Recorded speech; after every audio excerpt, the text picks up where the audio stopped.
السلام علیکم ورحمۃ اللہ وبرکاتہ۔ پارہ نمبر 6 کا خلاصہ۔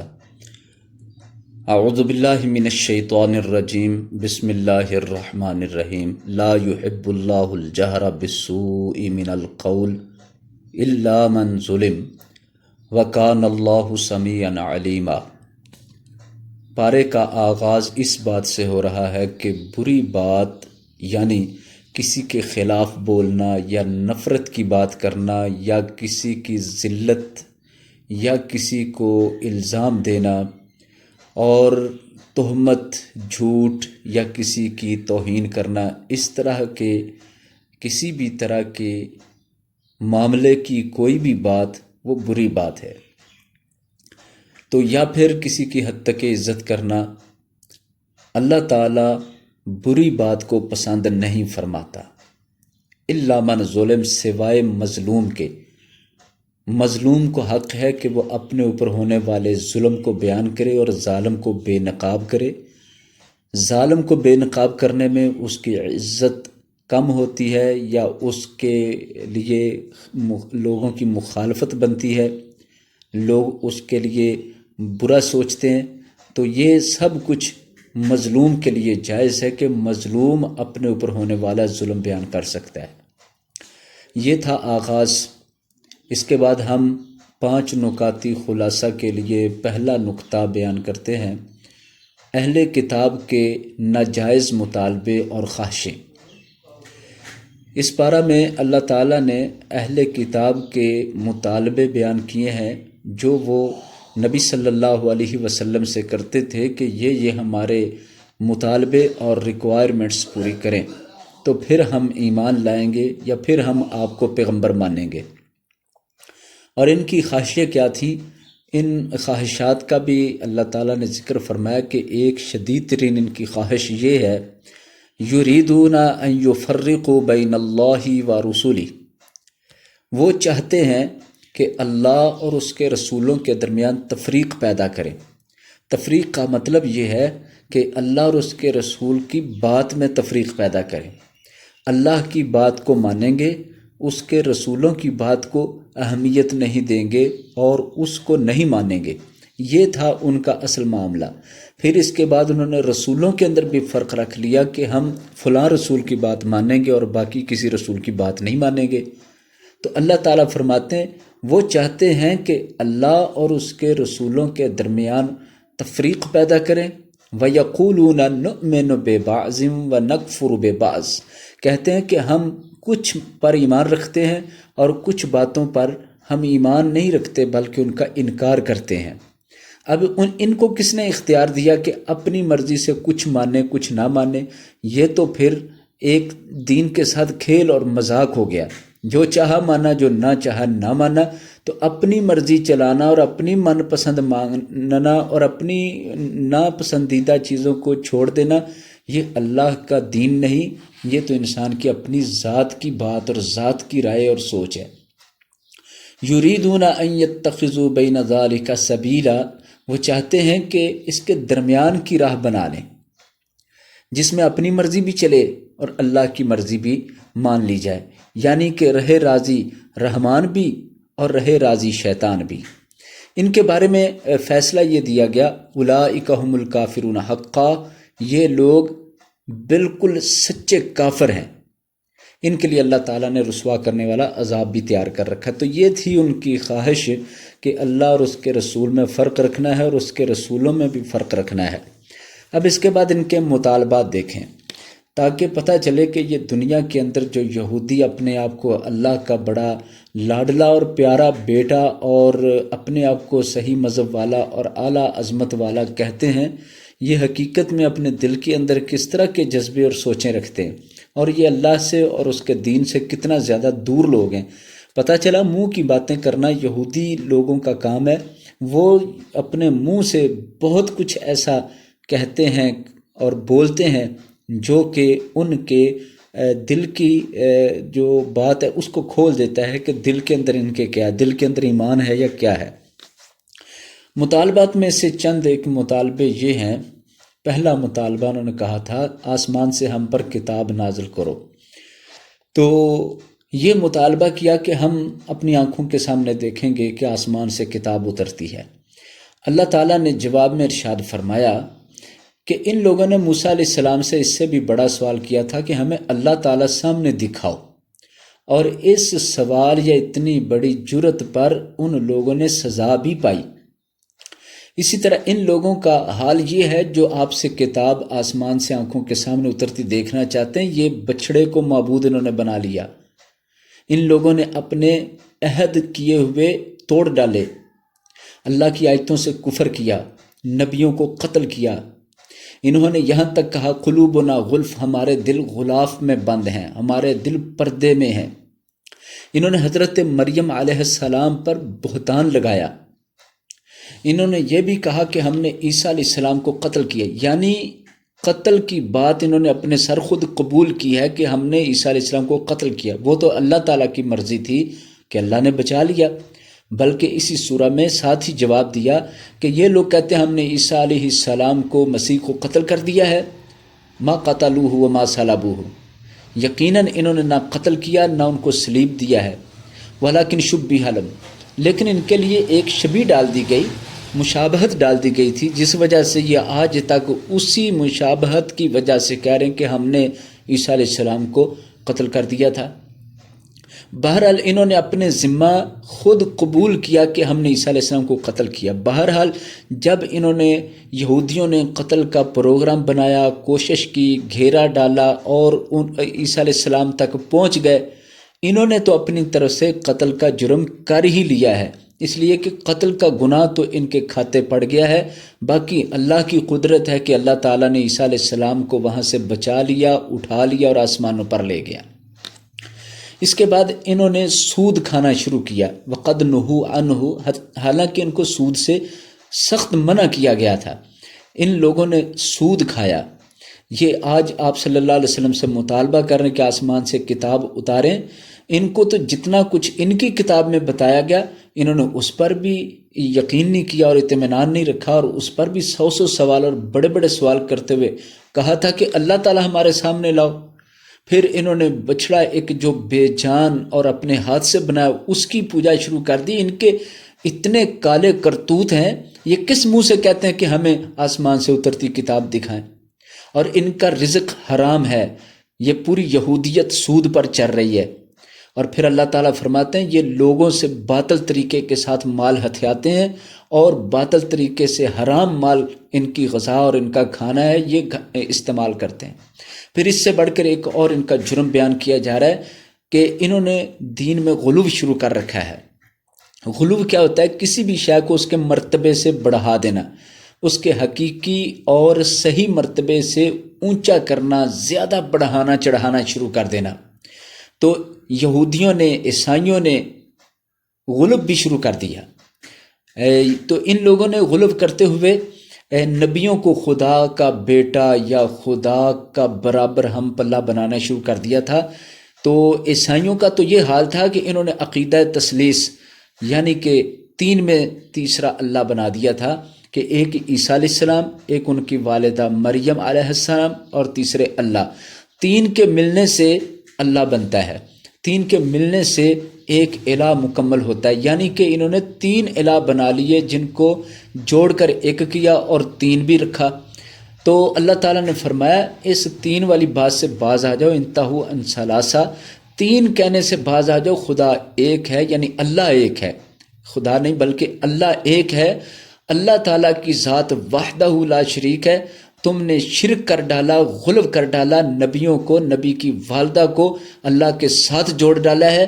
تو اللہ تعالیٰ فرماتے ہیں یہ ان کی مذہبی حالت ہے، اور یہ ان کے معاشی اور رزق کمانے کے حالات ہیں۔ ہر طرف یہ جرم ہی جرم کرتے جا رہے ہیں، اور سچے دین اسلام کو، جس کا ان کی کتابوں کے اندر اور ان کے پیغمبروں نے ذکر کر کے بتایا ہوا ہے، اور اتنا پہچانتے ہیں کہ یہ سچے پیغمبر ہیں، اس کے باوجود یہ لوگ ان پر ایمان نہیں لاتے اور حرام کھاتے ہیں اور حرام کام کرتے ہیں اور جرم کرتے ہیں، مذہب کو خراب کرتے ہیں، اس کے باوجود یہ لوگ اپنے آپ کو دیندار سمجھ رہے ہیں۔ یہ ہمارے گفتگو کا پہلا حصہ تھا۔ اب نقطہ نمبر 2 اور اس خلاصہ کا حصہ نمبر 2 ہے سورۃ المائدہ۔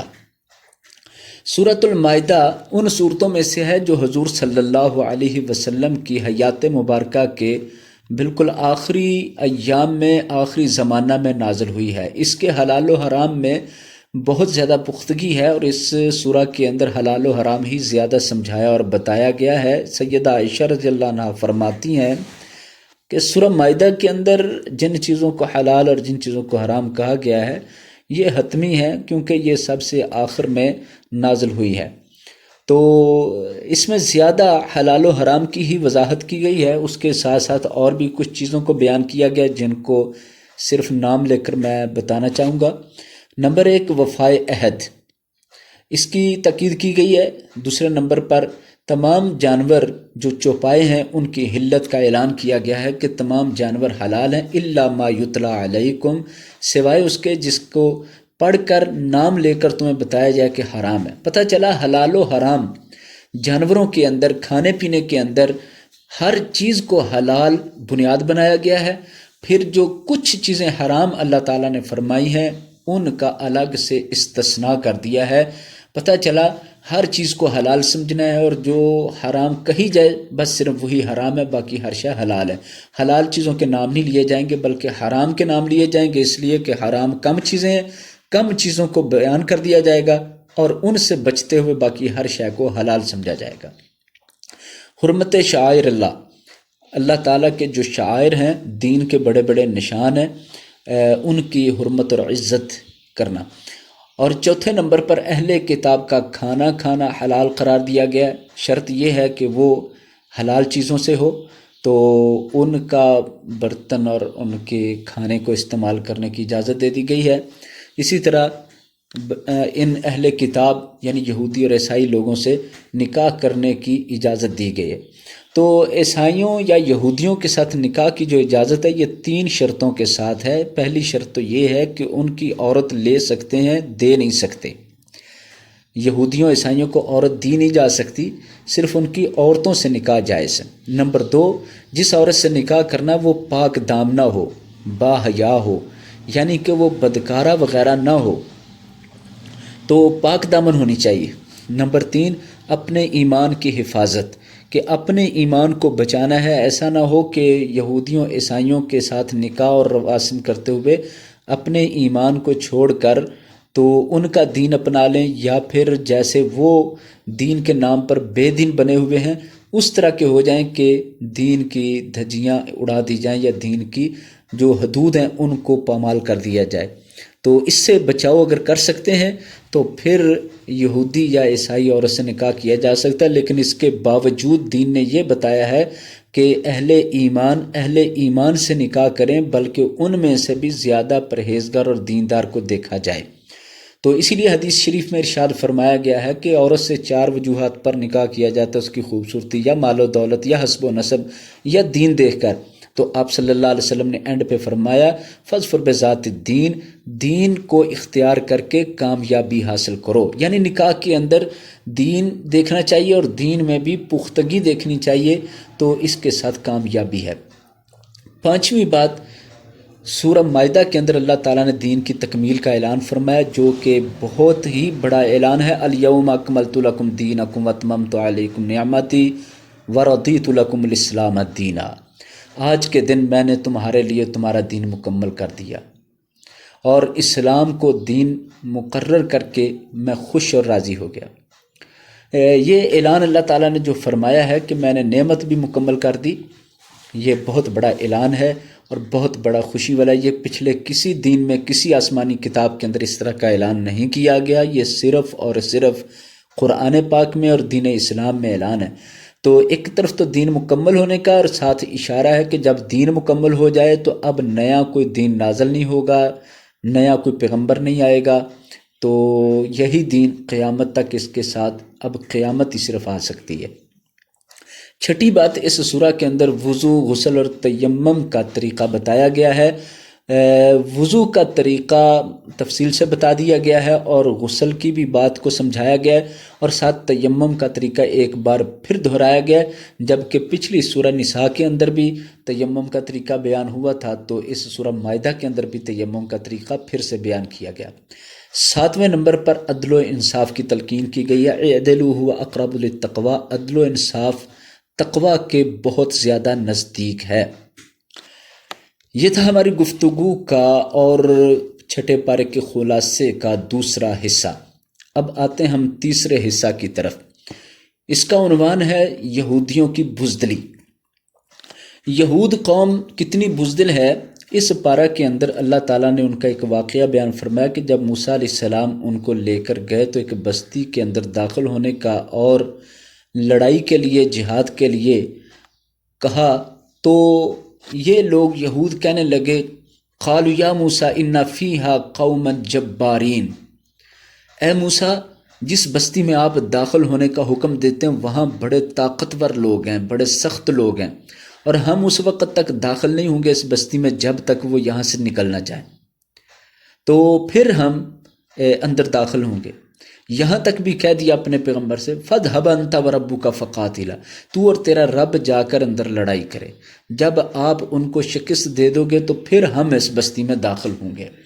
تو اللہ تعالیٰ نے یہودیوں کی بزدلی کا ذکر کیا ہے کہ یہود لوگ اتنے زیادہ بزدل اور اس طرح اپنے پیغمبر کے نافرمان اور اپنی جان کو اس طرح بچاتے اور مرنے سے اس طرح ڈرتے ہیں کہ اللہ اور رسول کی باتوں کو رد کر لیتے ہیں، لیکن اپنی جان اتنی پیاری ہے کہ اس کو آنچ نہیں آنے دیتے۔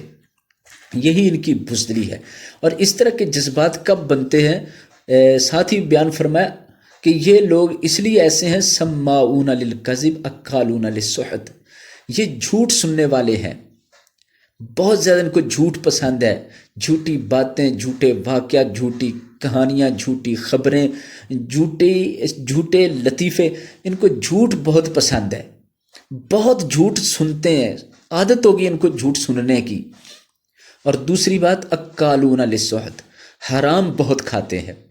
تو دو ان کی بد خصلتیں بتائی ہیں، دونوں ہی انتہائی گھٹیا حرکتیں ہیں کہ جھوٹ سنتے جانا اور حرام کھاتے جانا۔ پتہ چلا یہ حرام خور ہیں اور چغل خور ہیں، یہ لوگ جھوٹ سنتے ہیں، حرام کھاتے ہیں۔ ان دونوں بد عادات نے ان کو بزدل بنا دیا، ان کو دین سے دور کر دیا، ان کو اللہ کی رحمت سے دور کر دیا۔ جو سنتا ہی جھوٹ ہو وہ اللہ تعالیٰ کا خالص حق کس طرح اپنے کانوں اور دل کے اندر اتارے گا؟ وہ نبی کی خالص اور سچی باتیں کس طرح پسند کرے گا؟ جسے جھوٹ پسند آنے لگ جائے وہ سچ پسند نہیں کر سکتا، اور جو حرام کھانے لگ جائے اس کے رگ رگ کے اندر، ریشے ریشے کے اندر، بال بال کے اندر یہ نحوست پڑ جاتی ہے کہ وہ اب حلال کی طرف آتا نہیں، اور پھر اس کے ساتھ وہ کبھی بھی سچائی کے راستے کو اختیار کرتا نہیں ہے۔ اب ہماری گفتگو کا چوتھا حصہ ہے، سب سے پہلا قتل اس دنیا کے اندر کس طرح ہوا؟ تو سب سے پہلا قتل جو ہوا ہے اس سلسلے میں اللہ تعالیٰ نے ایک مکمل واقعہ بیان فرمایا، وَاتْلُ عَلَيْهِمْ نَبَأَ بَنِي آدَمَ بِالْحَقِّ اذ قربا قربانا فتقبل من احدهما ولم يتقبل من الآخر۔ اللہ تعالیٰ فرماتے ہیں ان پر آدم علیہ السلام کے دو بیٹوں کا واقعہ حق سچ کے ساتھ پڑھیے۔ جب ان دونوں نے قربانی کی، ایک کی قربانی قبول ہوئی، ایک کی قبول نہیں ہوئی، تو جس کی قبول نہیں ہوئی اس نے جب ناراضگی اور غصے کا اظہار کیا تو اس بھائی نے کہا کہ میری قربانی اس لیے قبول ہوئی ہے کہ اللہ تعالیٰ پرہیزگاروں سے قبول فرماتا ہے۔ تو یہ آدم علیہ السلام کے دو بیٹوں کا واقعہ ہے جن کا نام تفسیر کے اندر حابیل اور قابیل آتا ہے۔ تو حابیل نیک نفس اور اچھی نیت والا شخص تھا۔ جب ایک معاملے پر انہوں نے اللہ کی جناب میں قربانی پیش کی تو حابیل کیونکہ نیک دل تھا، اس نے اپنے مال میں سے جو اس کے پاس جانور وغیرہ تھے ان میں سے ایک اچھا مینڈا وہ اللہ کی راہ میں قربانی کے لیے پیش کیا۔ قابیل وہ نیت کا خراب تھا، دل کا خراب آدمی تھا، لڑائی جھگڑا پسند کرنے والا تھا، طبیعت بالکل متضاد اپنے بھائی سے تھی، اگرچہ ایک باپ کے بیٹے ہیں لیکن دونوں کے عمل بھی مختلف، دونوں کی سوچ بھی مختلف تھی۔ تو قابیل نے جو کھیتی باڑی کرتا تھا اور اس کے پاس کھیت کھلیان اناج وغیرہ تھا، اس نے اپنا نکارہ سا اناج وہ اللہ کی راہ میں رکھ دیا۔ اس وقت قربانی کی قبولیت کی علامت یہ تھی کہ آسمان سے آگ آتی اور وہ اس چیز کو کھا جاتی جو بھی قربانی کے لیے پیش کیا ہے، مال ہے، چیز ہے، جانور ہے وغیرہ۔ تو آسمان سے آگ آئی اور اس نے حابیل کے اس جانور کو کھا لیا، اور قابیل کا جو گلی سڑے سے اناج پڑا تھا اسے نہیں کھایا، نہیں جلایا، نہ قبول ہوا۔ اس بات پر قابیل نے بہت غصہ کیا اور اپنے بھائی پر حسد کرتے ہوئے اور غصہ کرتے ہوئے ناراض ہوا کہ تیرا مال کیوں قبول ہوا اور میرا مال قبول کیوں نہیں ہوا۔ تو اس نے سمجھایا کہ تو بھی تقوی اختیار کر، قربانی ہمیشہ متقی اور پرہیزگاری والے شخص کی قبول ہوتی ہے۔ لیکن وہ کہنے لگا میں تجھے اب قتل کر ڈالوں گا، تیری قربانی کیوں قبول ہوئی ہے، میری کیوں نہیں ہوئی، میں تجھے قتل کر ڈالوں گا۔ اس کے بھائی نے سمجھایا کہ ایسا نہیں کرتے، یہ کرنا غلط ہے، لیکن شیطان نے ابھارا، شیطان نے غصہ دلایا۔ ہمیشہ شیطان پھر کسی شخص کے غلط کام کو ایک تو سجا دیتا ہے، پھر اس میں بھڑکاؤ اور جوش پیدا کر دیتا ہے، عقل پر پردے ڈال دیتا ہے۔ اس کائنات کا سب سے پہلا قتل بھائی کے ہاتھ سے بھائی کا ہوا، اور پھر اس قتل کے اندر کوئی بڑی وجہ نہیں تھی، چھوٹی سی وجہ، وہ بھی قصور نہیں تھا، بلکہ ایک حسد تھا، ایک غصہ تھا، ایک نفرت تھی، ایک نخوت تھی، جس کی بنا پر اس بھائی نے اپنے بھائی سے ناراضگی کر کے اس پر حملہ کرنے کا ایک جواز بنایا، اور پھر غصہ اتنا کیا کہ جس کی بنا پر یہ شیطان کے پورا قابو میں آ گیا، اور شیطان نے اس کو بھڑکا دیا اور اس نے اپنے بھائی پر حملہ کر کے اپنے بھائی کو قتل کر دیا۔ اب قتل کرنے کے بعد اسے یہ نہیں پتہ چل رہا تھا کہ اس بھائی کو میں کیسے رکھوں، کیسے کروں، اس لاش کا کیا کروں۔ اللہ تعالیٰ نے ایک کوا بھیجا، اس کوے نے زمین کھودی، تو اس نے دیکھا کہ وہ زمین کھود کر کچھ چھپا رہا ہے، تو میں پھر اپنے بھائی کی لاش کو چھپا لوں، ورنہ اٹھائے پھرتا تھا، گھسیٹتے پھرتا تھا، کچھ سمجھ نہیں آ رہی تھی، اتنا عاجز آ گیا، اتنا بے بس ہو گیا تھا کہ اس کی عقل کچھ اس کو رہنمائی نہیں دے رہی تھی۔ تو پھر ایک کوے کے ذریعے اللہ تعالیٰ نے رہنمائی دی، تو اس نے اپنے بھائی کو گڑھا کھود کے دبا دیا۔ یہ پہلا قتل تھا اس کائنات کے اندر، جس میں بہت سارے سبق ہیں اور بہت ساری عبرتیں موجود ہیں۔ رسول پاک صلی اللہ علیہ وسلم نے فرمایا ہر گناہ کرنے والے کا گناہ تو اس پر ہے، لیکن اس کے بعد جتنے لوگ اس کی وجہ سے گناہ کرتے ہیں ان کا گناہ بھی اس پر ہے، کیونکہ اس نے گناہ ایجاد کیا ہے۔ اور مثال میں آپ صلی اللہ علیہ وسلم نے حابیل اور قابیل کا واقعہ بیان فرمایا، اور فرمایا قابیل نے اپنے بھائی کو قتل کیا، اور کائنات میں قیامت تک جتنے لوگ قتل ہوں گے ان کا گناہ بھی پہلا قتل کرنے والے قاتل پر ہے۔ تو پتہ چلا ہر گناہ کا ایک الگ ہی سلسلہ جاریہ ہوتا ہے، جیسے نیکی کا سلسلہ جاریہ ہوتا ہے کہ نیکی کرنے کے بعد جس نے اس کی وجہ سے نیکی کی ان کا ثواب بھی ملتا ہے، تو گناہ کا بھی یہی معاملہ ہے، جس نے اس کی وجہ سے گناہ اب کرنا ہے، اس گناہ کو کرنا جو اس نے ایجاد کیا ان کا گناہ بھی اس کے ذمہ پڑ جاتا ہے۔ اللہ تعالیٰ نے اس قتل اول کے ساتھ پھر قتل کی جو سنگینی ہے اسے بیان فرمایا کہ قتل جو ہے یہ ایسی سمجھیں کہ کوئی ایک بندہ قتل کرنا نہ حق فَكَأَنَّمَا قَتَلَ النَّاسَ جَمِيعًا، گویا کہ اس نے ساری کائنات کے لوگ قتل کر ڈالے، اور جس نے ایک جان کو بچانے کی کوشش کی وہ اتنا عظیم عمل ہے، فَكَأَنَّمَا أَحْيَا النَّاسَ جَمِيعًا، گویا کہ اس نے ساری کائنات کی جان کو بچانے جتنا اجر کما لیا ہے۔ اس کے بعد اللہ تعالیٰ نے دہشت گردی کی جو سزا اور اس کی سنگینی اسے بیان کیا ہے کہ جو لوگ اللہ رسول سے ضد اور محاربہ کرتے ہیں، لڑائی اور جنگ کرتے ہیں، اور پھر زمین پر فساد مچاتے ہیں، دہشت پھیلاتے ہیں، ان لوگوں کے لیے یہ سزا مقرر کی گئی ہے کہ ان لوگوں کو عبرت کا نشان بنایا جائے۔ نبی صلی اللہ علیہ وسلم کے دور میں 4-5 لوگ اس طرح کے آئے، ان کو آپ صلی اللہ علیہ وسلم نے اپنے اونٹوں کے باڑوں میں بھیجا، وہ بیماری کی وجہ سے ان کی بیماری ٹھیک ہوئی تو انہوں نے اونٹوں کو وہاں سے ڈھکا ڈالا اور چرواہے کو بڑے دردناک طریقے سے قتل کیا۔ قتل کرنے سے پہلے انہوں نے اس کا ایک حصہ کاٹ دیا جسم کا، اور مخالف سمت سے ٹانگ کاٹ دی، ایک طرف کی کا بازو کاٹ دیا اور اسے اس طرح خون میں لت پت کر کے تڑپاتے رہے۔ پھر اس کے بعد گرم سلاخیں کر کے اس چرواہے کی آنکھوں میں ڈال دی اور اس کی آنکھیں گرم سلاخوں سے نکال کے رکھ دیں۔ پھر اس کو تڑپتا چیختا گرم زمین پر پھینک دیا، وہ تڑپ تڑپ کے فوت ہو گیا، شہید ہو گیا۔ تو نبی صلی اللہ علیہ وسلم کو جب خبر ملی تو آپ صلی اللہ علیہ وسلم نے صحابہ کو بھیج کے ان سب کو گرفتار کروایا، پکڑ لیا۔ تو پھر آپ صلی اللہ علیہ وسلم نے فرمایا ان کو بھی ویسے ہی اسی جگہ لے جا کر قتل کیا جائے۔ اسی طرح ان کے مخالف سمت سے ہاتھ اور بازو اور ٹانگ کاٹی گئیں اور آنکھوں میں گرم سلاخیں پھیری گئیں اور ان کو تپتی جگہ پر پھینک دیا گیا۔ یہ پانی مانگتے تھے اور حضور صلی اللہ علیہ وسلم فرماتے تھے ان کو پانی نہیں پلانا، جس طرح انہوں نے قتل کیا اسی طرح ان کو قصاص میں قتل کر دیا جائے گا۔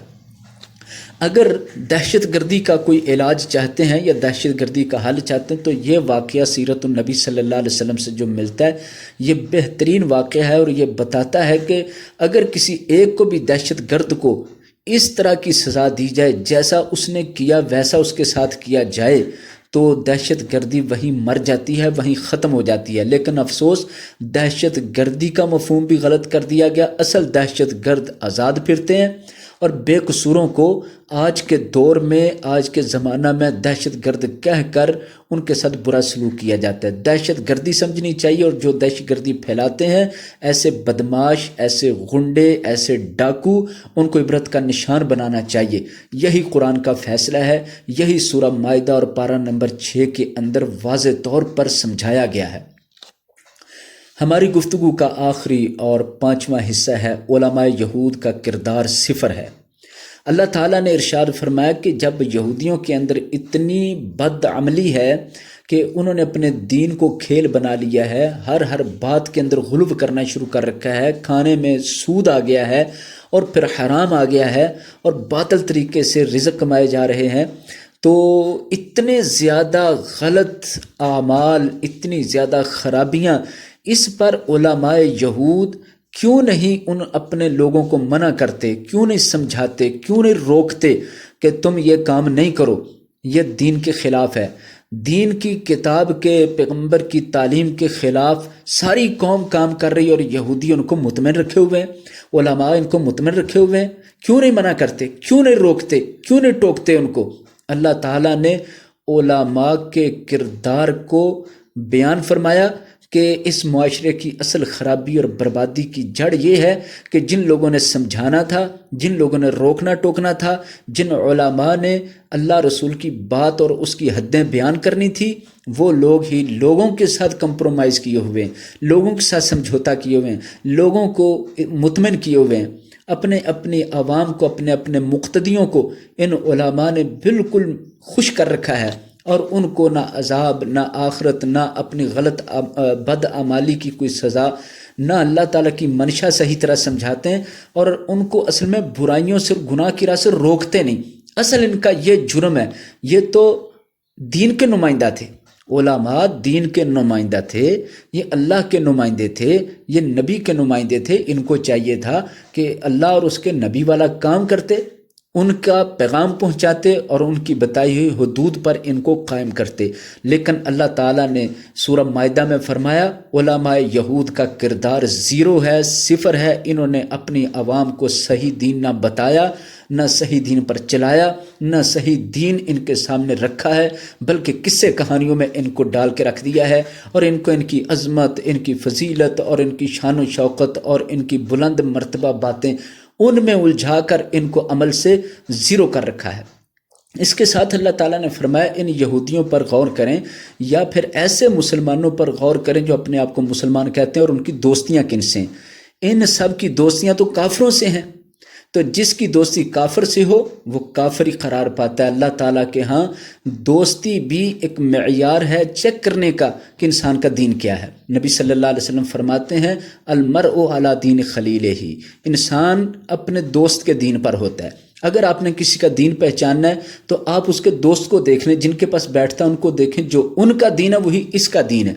اس کے ساتھ ایک اہم بات یہ ہے، آج دنیا کے اندر قادیانی اپنے آپ کو مسلمان کہتے ہیں، یہ مرزئی، یہ قادیانی جو اپنے آپ کو مسلمان ہونے کا ڈھنڈورا پیٹتے ہیں، ان کی دوستیاں دیکھیں کن کے ساتھ ہیں، جن کے ساتھ ان کی دوستی، ان کا مذہب وہی ہے۔ آج کے قادیانی اور مرزئیوں کی دوستیاں یورپ کے کافروں کے ساتھ ہیں، یہودیوں کے ساتھ ہیں، غیر مسلموں کے ساتھ ہیں، دوستی سے پہچان ہو جاتی ہے۔